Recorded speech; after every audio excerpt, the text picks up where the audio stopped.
Muito bem-vindo à nossa aula 0000, modelo cognitivo. Tudo que a gente fala, tudo que a gente faz da clínica da terapia cognitivo-comportamental necessariamente vai passar por essa ótica. Claro, a gente vai prosseguir aqui em diversas reflexões, mas tudo sempre será percebido sobre essa perspectiva que eu vou trazer aqui para você.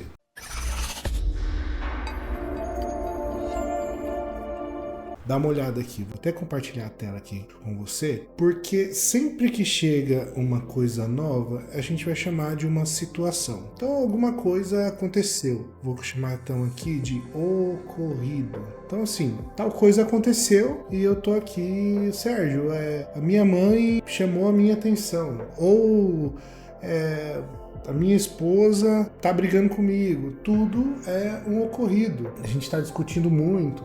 Tudo é uma situação. Ok, e aí como nós vamos então interpretar essa situação? Ela vai passar necessariamente então sobre os nossos pensamentos sobre isso. Nós chamamos aqui de pensamentos automáticos. Sérgio, o que é esse nome estranho para pensamento? Né? Pensamento automático necessariamente é aquele primeiro pensamento. Aquele primeiro estalo que te dá na cabeça quando você, malemar ali, você passou quase no primeiro momento. A hora que você viu, você pensou, sabe? E aí a hora que você sente, a hora que você pensa, tipo, é instantâneo, né? Tal coisa aconteceu, a interpretação nossa da situação, ela é quase que espontânea, quase que instantânea. Então, por ser tão rápido esses pensamentos, eles vão gerar em nós o que nós chamamos então de reações. Que reações são essas? Cada pensamento vai gerar em nós pelo menos 3 tipos de reação. A primeira é óbvia, a reação emocional, ou seja, cada pensamento gera em mim uma emoção. Essa emoção também gera em mim uma reação física, ou seja, sempre que eu sinto medo, os mamíferos têm uma coisa muito semelhante, né?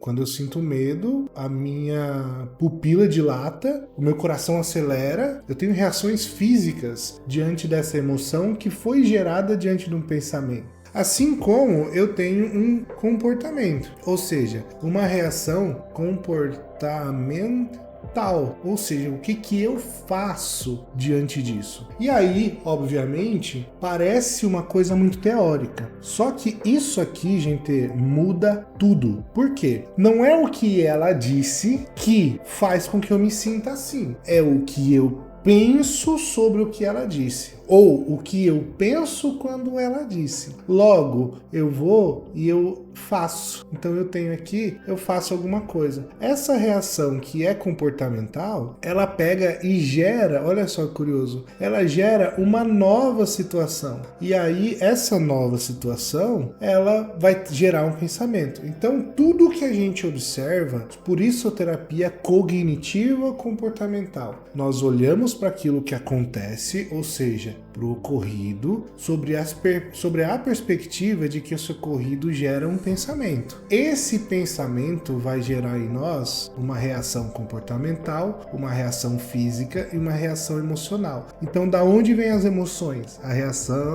As emoções vêm dos pensamentos que nós temos diante das situações que nós vivemos. Logo, como nós vamos manejar? Entendendo essa perspectiva. Tem técnica a nível de situação, tem técnica a nível de pensamento, tem técnica a nível de reações. Tem técnicas que são físicas, ou seja, eu vou lá, eu tomo um medicamento. O medicamento ele vai agir fisiologicamente, ele vai mudar a minha reação fisiológica, ou seja, eu vou sentir ou mais disposto ou menos ansioso. E aí muita gente acaba achando que somente essa solução, veja, essas são umas das técnicas, um dos requisitos, um dos subterfúgios possíveis de ser utilizado. Então nós não podemos ficar somente, por exemplo, na medicação ou somente em um tipo de intervenção, porque nós temos aqui então toda essa complexidade, essa forma com que nós lidamos com tudo o que acontece. E essa é a perspectiva básica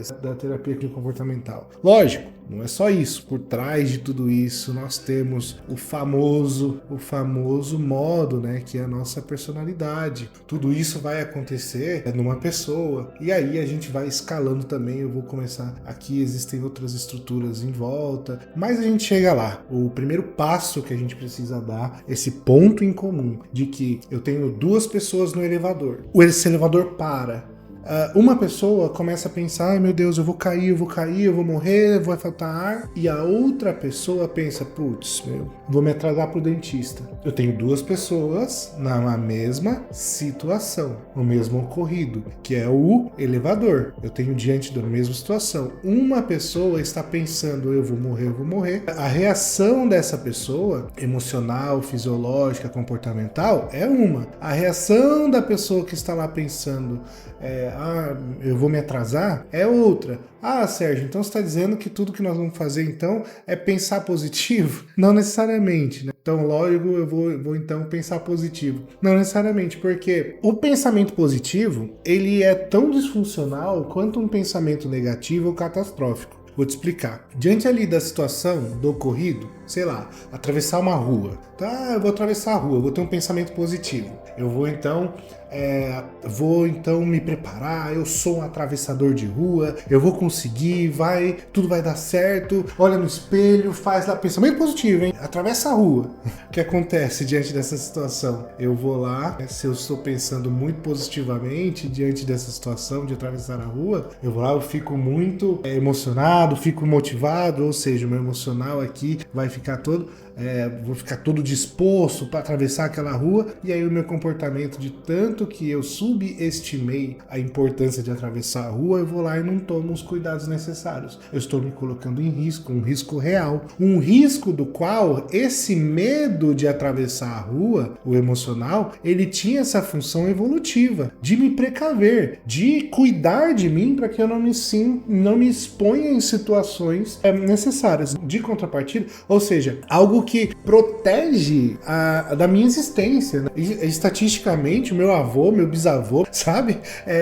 Se fossem pessoas que não pensassem para atravessar a rua, esse gene não foi passado adiante. Então, um tanto de cuidado, ele sempre vai ter uma ponta muito funcional. Então, não se trata apenas de, então, vamos pensar positivo. Se trata de analisar muito mais mais corretamente essa inter-relação, a interdependência dessas questões, e desenvolver então estratégias mais assertivas, funcionais, com tempo, mas basicamente sempre entendendo essa perspectiva de funcionamento do ser humano. Basicamente é assim que a gente entende e é assim que a gente vai manejar aquilo que ocorre, e por isso que ao questionar, ao substituir, manejar, rever os pensamentos diante da situação que você tem passado, é justamente o substrato que nós necessitamos. Esse desafio que você tem enfrentado é justamente o material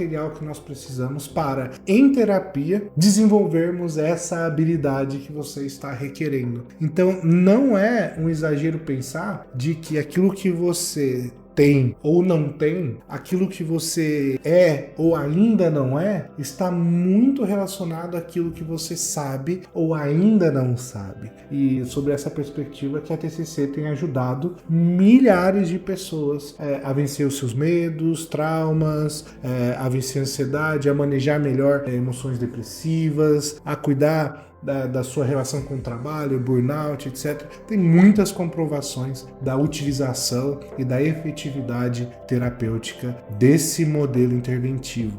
Eu espero ter te ajudado e, eu não consigo atender todo mundo, hoje estou bem mais focado nas supervisões dos profissionais, mas nós temos aqui outras pessoas que podem te ajudar, ou de repente você pode entrar em contato com a secretária, ver ali diretamente também para falar comigo como é que faz. Tá bom? Um grande abraço, a gente se vê. Até já!